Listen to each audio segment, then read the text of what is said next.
News বাংলার সমস্ত দর্শকবৃন্দকে স্বাধীনতা দিবসের অনেক অনেক আন্তরিক প্রীতি শুভেচ্ছা এবং অভিনন্দন জানাচ্ছি। আপনারা দেখতে পাচ্ছেন এই মুহূর্তে কিন্তু আমরা দাঁড়িয়ে আছি একদম নিমতার যে পাঠানপুর সেইখানে, এবং এখানে কিন্তু আজকে আপনারা দেখতে পাচ্ছেন জাগ্রত হিন্দু সমাজের তরফ থেকে 2 দিন ব্যাপী কিন্তু বিরাট বড় একটি কর্মসূচি এখানে রাখা হয়েছে, একটি অনুষ্ঠানের আয়োজন করা হয়েছে এই স্বাধীনতা দিবসকে উপলক্ষ করে। এবং কিছুক্ষণের মধ্যে এখানে এসে উপস্থিত হবেন এখানকার বিধায়ক, অর্থাৎ এই উত্তর দমদমের বিধায়ক সৌরভ শিকদার। তিনি ভারতের যে জাতীয় পতাকা, সেই জাতীয় পতাকা উত্তোলন করবেন এবং তার মাধ্যমে এই যে অনুষ্ঠান তার শুভ সূচনা হবে। এবং আপনারা দেখতে পাচ্ছেন এখানে যেমন ভারত মাতার পুজোর আয়োজন করা হয়েছে, একই সঙ্গে এখানে কিন্তু বৈদিক মন্ত্র উচ্চারণ করে কিন্তু এখানে মহাযজ্ঞের কিন্তু আয়োজন করা হয়েছে। থাকছে প্রসাদ বিতরণ, কি সঙ্গে এখানে উপস্থিত হবেন নাগা সন্ন্যাসীরা, সেই রকমই এই সংস্থার তরফ থেকে জানা যাচ্ছে। এবং আগামীকাল দ্য গ্রেট কলকাতা কিলিং নিয়ে সংস্থার তরফ থেকে একটি সভার আয়োজন করা হচ্ছে। চলুন আমরা দেখিনি কীভাবে আজকে এই অনুষ্ঠান এখানে অনুষ্ঠিত হচ্ছে সেই ছবি।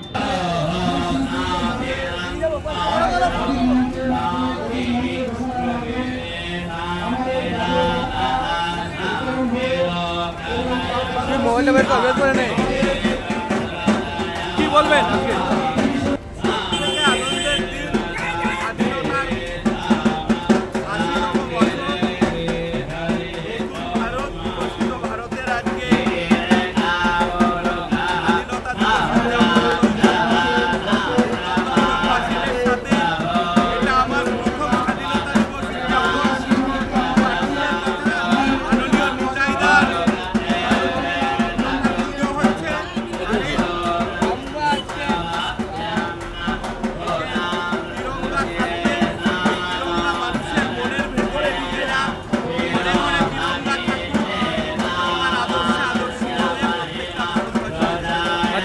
একটা বিদেশি শক্তির মাধ্যমে জেনজিদের ভুল বুঝিয়ে তাদের মিসগাইড করার একটা চেষ্টা হচ্ছে, যে যুব সমাজ আমাদের সমস্ত কিছু ধারক বাহক তাদেরকে মিসগাইড করে। কি বলবো?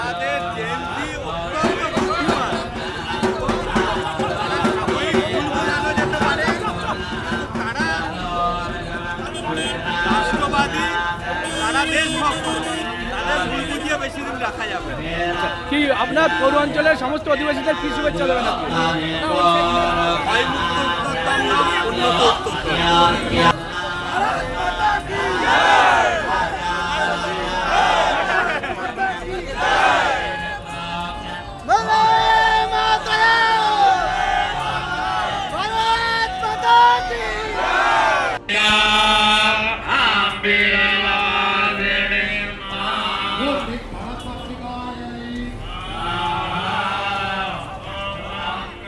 আজকে আমরা স্বাধীনতা দিবসে 80তম দিবস পালন করছি, কিন্তু জাগ্রত হিন্দু সমাজ আমরা মনে করি এই স্বাধীনতা নয়, এই স্বাধীনতা খণ্ডিত স্বাধীনতা। আমরা যেটা মনে করি 14 আগস্টে যে অখণ্ড দিবস আমরা পালন করেছি, এই অখণ্ড দিবসের মূল লক্ষ্যই ছিল যে 1947 সালে যে স্বাধীনতার কথা বলা ছিল, সেই স্বাধীনতা 8 মাস আগে পাওয়া হয়েছে। যদি 1948 সালে স্বাধীনতা হতো তাহলে ভারতবর্ষ খণ্ডিত হতো না। কারণ আমরা জানি মহাত্মা গান্ধী বলেছিল আমার দেহ ভাগ হয়ে গেলে আমার ভারতবর্ষ ভাগ হবে না। অথচ কিনা এই মহাত্মা গান্ধীর উপস্থিত থাকাকালীনই ভারত খণ্ডিত হয়েছিল। এবং যখন পাকিস্তান তৈরি হলো তখন 55 কোটি টাকা পাকিস্তানকে দাবি করা হয়েছিল। তখন গান্ধীজি কী করেছিলেন? অনশন করেছিলেন। আমাদের কথা হলো গান্ধী ওই 55 কোটি টাকার জন্য অনশন না করে যদি খণ্ডিত ভারত না করে অখণ্ড ভারতের জন্য অনশন করতেন, তাহলে আমাদের ভারতবর্ষে আজকে পাকিস্তান হতো না, আজকে বাংলাদেশ হতো না। এটা আমরা মনে প্রাণে বিশ্বাস করি। সেই সময় যারা কংগ্রেসের নেতা ছিলেন তারা সজ্ঞানেভাবে তারা ভারতবাসীর উপর স্বাধীনতা বিপ্লবীদের উপর বিশ্বাসঘাত করেছেন। কারণ চট্টগ্রামের মাস্টারদা লাহোরের যে মাটিতে পূর্ণ স্বরাজ দাবি করেছিল, সেখানে কিন্তু লাহোর আমাদের নেই, আজকে আমাদের সিন্ধু আমাদের নেই, আজকে গান্ধার আমাদের নেই। তাহলে আমরা কি করি? আমরা ভারতবর্ষকে অখণ্ড করার জন্য যে প্রতিজ্ঞা করেছি, আমরা সে অখণ্ড ভারত আমরা চাই। আমরা সঙ্গ মনে করি ভারতবর্ষ আবার অখণ্ড হবেই হবে। কারণ শ্রী অরবিন্দর কথা বিশ্বাস হতে পারে না। অরবিন্দ বলেছিল we know C any Pakistan, তিনি বলেছিলেন এই ভারতবর্ষ আবার অখণ্ড হবে, তাই তিনি অখণ্ড ভারতের ম্যাপের পূজারি করেছিলেন। এবং বঙ্কিমচন্দ্রের আনন্দমঠের কথা আপনারা বললেন, যে আনন্দমঠের বন্দে মাতরম সমস্ত বিপ্লবীদের মুখোমুখি ছিল। সেই আনন্দমঠের যে বন্দে মাতরম সেই সঙ্গীতটি, সেই জাতীয় স্তোত্রটি বন্ধ হয়ে গেছিল। স্বাধীনতার 50 বছর হয়ে গেল, 80 বছর হয়ে গেল, কিন্তু বন্দে মাতরমের সেই মর্যাদা দেওয়া হয়নি। আজকে নতুন সরকার পরিবর্তনের সময় আমরা দেখতে পাচ্ছি বন্দে মাতরমকে সমস্ত স্কুল কলেজে সবার আগে বলা হচ্ছে। এটা আমাদের কাছে আনন্দের বিষয় এবং ঋষি বঙ্কিমচন্দ্রের প্রতি যোগ্য সম্মান এটাকেই বলা হয় এবং সমস্ত ভারতবাসী এটাই চেয়েছিল।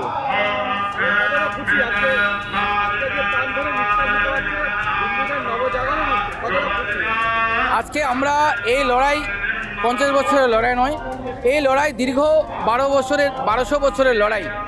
আমরা সে লড়াইয়ের পরে আমরা রাম মন্দির আমরা পেয়েছি। আমরা বিশেষ করে বাংলাতে যে হিন্দু জাগরণ হয়েছে, যে পরিবর্তন হয়েছে, আজকে আমরা ভাবতে পারছি না যে সমস্ত হিন্দু আজকে নিঃশ্বাস প্রশ্বাস, আজকে ভয়ের আতঙ্ক কেটে গেছে। এই ভয়ের আতঙ্ক কাটার জন্য আজকে আমরা সবাই আনন্দিত। আজকে আমরা পাঠানপুর বিরাটির মুখে আমরা তাই আজকে আমরা 300 ফুটের জাতীয় পতাকা উত্তোলন করেছি, আমরা উত্তোলন করেছি। এটা আমরা সবাই এই বাসী সবাই আনন্দিত। আজকে আমরা মনে করি আমাদের কাজ আরও অনেক বাকি আছে, আরও মানুষের অনেক প্রত্যাশা আছে, তাদের পূরণ করতে হবে।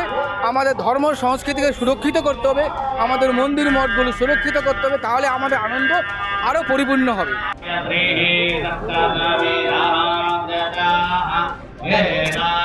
কি বলবেন আজকে এত বড় কর্মসূচি?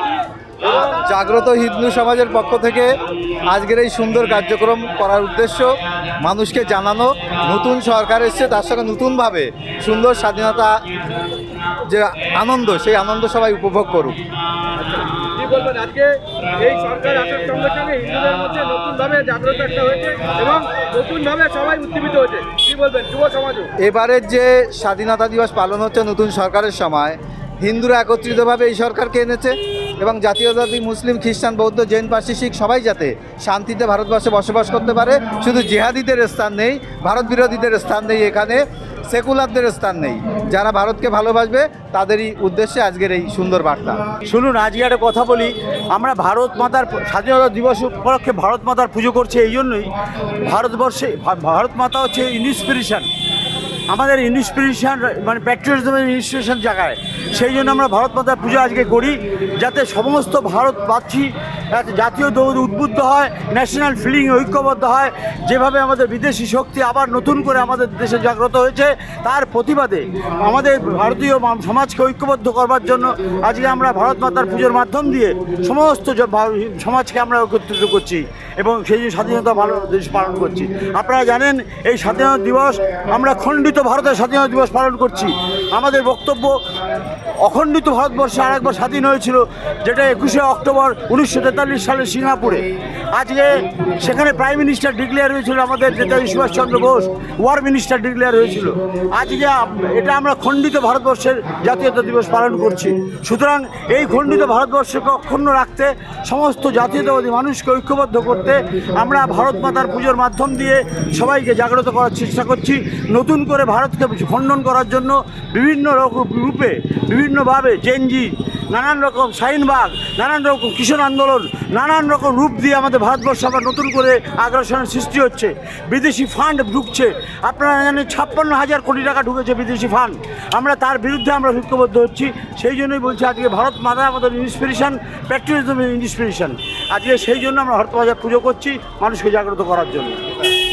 কি কর্মসূচি আছে? কি কর্মসূচি? আজকে আমাদের ভারত মাতা পুজো হবে, যজ্ঞ হবে, বিকেলে ভাগবত পাঠ হবে এবং সাধু সন্তরা বক্তব্য রাখবে। আগামীকাল আমাদের একটা এক্সিবিশনও হবে, তথ্যচিত্র হবে, সেটা বন্দে মাতরমের উপর। আর আগামীকাল আমাদের গেট ক্যালকাটা কিলিংয়ের উপর নানান বক্তব্য রাখবে, অনেক সাধু সন্ত আসবেন, অনেক পলিটিক্যাল আমাদের রাজ্যের নেতারা আসবেন। সেইভাবে আমাদের আগামী দিন প্রোগ্রাম শেষ হবে।